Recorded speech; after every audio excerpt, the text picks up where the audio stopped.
ఈ రోజు మన రాష్ట్రంలో పరిపాలన జరుగుతుందా? ప్రజాప్రతినిధుల దృష్టి అంతా ఎక్కడ ఉంది? చంద్రబాబు గారేమో శుద్ధి అని శాంతి హోమాలు చేస్తున్నారు. పవన్ కళ్యాణ్ గారేమో ప్రాయశ్చిత దీక్షలు చేస్తున్నారట. ఇక ఇప్పుడు జగన్మోహన్ రెడ్డి గారు కూడా ప్రక్షాళన పూజలు చేస్తున్నారట. ఒకరి మీద ఒకరు పోటీ పడి మరి నీచమైన మత రాజకీయాలు కాకపోతే ఇది ఏమిటి అని అడుగుతున్నాం. చంద్రబాబు గారిని అడుగుతున్నాం. బయట మార్కెట్ లో నెయ్యి ధర 700 నుంచి 1000 రూపాయల వరకు ఉంది. జగన్మోహన్ రెడ్డి గారి సర్కారు 320 రూపాయలకే నెయ్యి సప్లై చేసే టెండర్ కి ఆమోదం తెలిపిందని నీకు తెలుసు. నెయ్యి కల్తీ అయిందని, లడ్డూలకు వాడే నెయ్యిలో beef టాలో, Pig fat, fish oil ఉన్నాయని నేషనల్ డైరీ డెవలప్మెంట్ బోర్డు ఇచ్చిన రిపోర్టు మీకు తెలుసు. మరి ఇన్ని సాక్ష్యాలు, ఇన్ని ఆధారాలు, ఇన్ని రిపోర్ట్లు మీ దగ్గర పెట్టుకుని కూడా ఏ చర్యలు ఎందుకు లేవు? ఒక పక్కేమో కూటమి సర్కారు ప్రక్షాళన దీక్షలు చేస్తున్నారు, ఇంకో పక్కేమో ఇప్పుడు జగన్మోహన్ రెడ్డి గారు ప్రాయశ్చిత దీక్షలట, ఈయన ప్రక్షాళన పూజలట.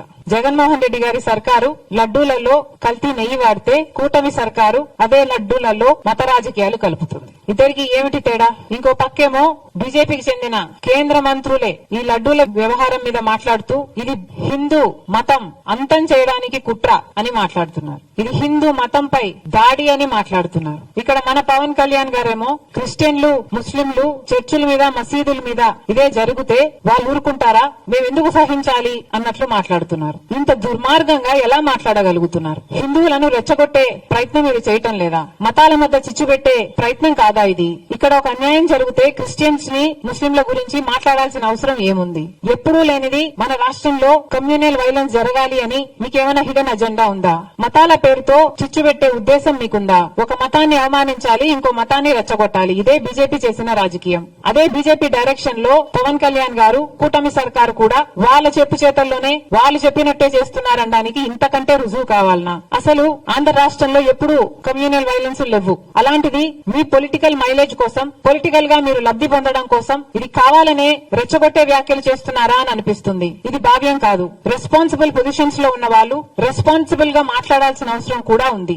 అసలు కేంద్ర మంత్రులుగా ఉన్నవారు కూడా ఇంత నిర్లక్ష్యంగా మాట్లాడుతున్నారు. అసలు మోడీ గారిని అడుగుతున్నాం. మోడీ గారు, మీరు గత నవంబర్ లో అనుకుంటా తిరుపతికి రావడం జరిగింది. తిరుమలలో మోడీ గారు దర్శనం చేసుకున్న తర్వాత 140 కోట్ల మంది భారతీయులకు మంచి జరగాలని ప్రార్థన చేసుకున్నానని చెప్పడం జరిగింది. అయ్యా మోడీ గారు, మరి అదే తిరుమలలో 140 కోట్ల మంది సెంటిమెంట్లు దెబ్బతినే విధంగా ఒక కాంట్రవర్సీ బయటకు వస్తే మరి మోడీ గారు ఏం చేస్తున్నారు? నేషనల్ డైరీ డెవలప్మెంట్ బోర్డు కేంద్ర సంస్థ. ఆ బోర్డు ఇచ్చిన రిపోర్టు ప్రకారమే చనిపోయిన జంతువుల కొవ్వు ప్రసాదంలో కలిపారు అని వాళ్ళిచ్చిన రిపోర్టే చెప్తుంటే మరి మోడీ గారు కనీసం స్పందన కూడా ఎందుకు లేదు? మీరు చెప్పినట్టే 140 కోట్ల మంది భారతీయులకు సంబంధించిన అంశం. మరి అలాంటప్పుడు కనీసం ఒక సిబిఐ ఎంక్వైరీ వేయాలని మోడీ గారికి ఎందుకు తోచలేదు? 2 నెలల కిందనే నేషనల్ డైరీ డెవలప్మెంట్ బోర్డు చేతిలో ఒక రిపోర్ట్ వస్తే 2 నెలలుగా ఏమీ చేయలేదు. ఒక సిబిఐ ఎంక్వైరీ వేయడానికి మోడీ గారికి ఎంతసేపు పడుతుంది? మరి ఎందుకు చేయలేదు? నిజంగానే హిందూ మతం మీద కుట్రే జరుగుతుంటే మరి సిబిఐ దర్యాప్తులో అది తేలేదు కదా? మరి సిబిఐ దర్యాప్తులో హిందూ మతం మీద కుట్ర జరిగితే అది దేశద్రోహం కదా? మరి అలాంటప్పుడు ఇంత సీరియస్ ఇష్యూ ఉన్నప్పుడు మోడీ గారు సిబిఐ ఎంక్వైరీ ఎందుకు వేయటం లేదు? చంద్రబాబు గారు కూడా సమాధానం చెప్పాలి. 2 నెలలుగా మీకు తెలుసు. 2 నెలలుగా ఆ రిపోర్టు మీ చేతిలో పెట్టుకుని ఏం చేస్తున్నారు? మీ 100 రోజులు పూర్తి చేసుకున్న సందర్భంలో మీరు అది బయట పెట్టారు అంటే ఏమనుకోవాలి? మీరు సూపర్ 6 అమలు చేయలేదు కాబట్టి ప్రజల దృష్టిని మళ్లించడానికే ఒక హిడెన్ అజెండాతో ఇది ఆ రోజు బయట పెట్టారని స్పష్టంగా అర్థమైపోవటం లేదా? చంద్రబాబు గారు సమాధానం చెప్పాలి. 2 నెలల కిందే మీకు తెలిస్తే మరి ప్రజలకు ఎందుకు చెప్పలేదు?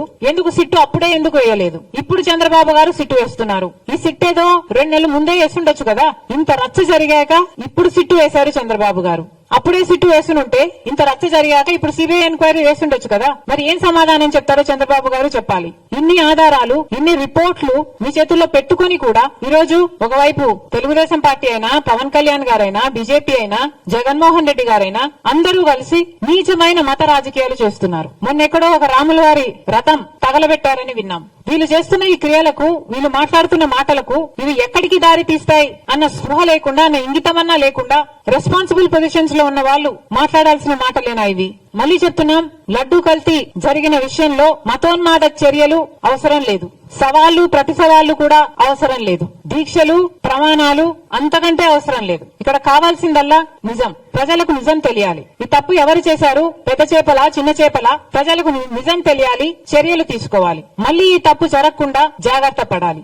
అది మానేసి ఇలా నీచమైన మత రాజకీయాలు చేయడం చాలా దుర్మార్గం. మేము దీనికి వ్యతిరేకం. కాంగ్రెస్ పార్టీ ఒక సెక్యులర్ పార్టీ. కాంగ్రెస్ పార్టీ రాజ్యాంగాన్ని గౌరవించే పార్టీ. కాంగ్రెస్ పార్టీ అన్ని మతాలని గౌరవిస్తుంది, అన్ని కులాలను గౌరవిస్తుంది, అన్ని భాషలను, అన్ని ప్రాంతాలను గౌరవించే పార్టీ కాంగ్రెస్ పార్టీ. మా నాయకుడు రాహుల్ గాంధీ గారు సోదర భావం కోసం, ప్రేమను పెంచడం కోసం కన్యాకుమారి నుంచి కశ్మీర్ వరకు వేల కిలోమీటర్లు పాదయాత్ర చేసిన వాడు మా నాయకుడు. కాబట్టి ఇంత నీచమైన రాజకీయాలు చేయడం మేము తట్టుకోలేకపోతున్నాం. కానీ ఎన్నిసార్లు అడిగినా అటు మోడీ గారు గాని ఇటు చంద్రబాబు గారు గాని సిబిఐ ఎంక్వైరీ వేయటం లేదు. కాబట్టి మేము కాంగ్రెస్ పార్టీ ఈ రోజు సుప్రీంకోర్టు చీఫ్ జస్టిస్ గారికి ఒక లేఖ రాయడం జరిగింది. ఈ లేఖ ద్వారా సిబిఐ ఎంక్వైరీ జరగాలి అని, ఎందుకు జరగాలో దాని కారణాలన్నీ వివరించడం జరిగింది.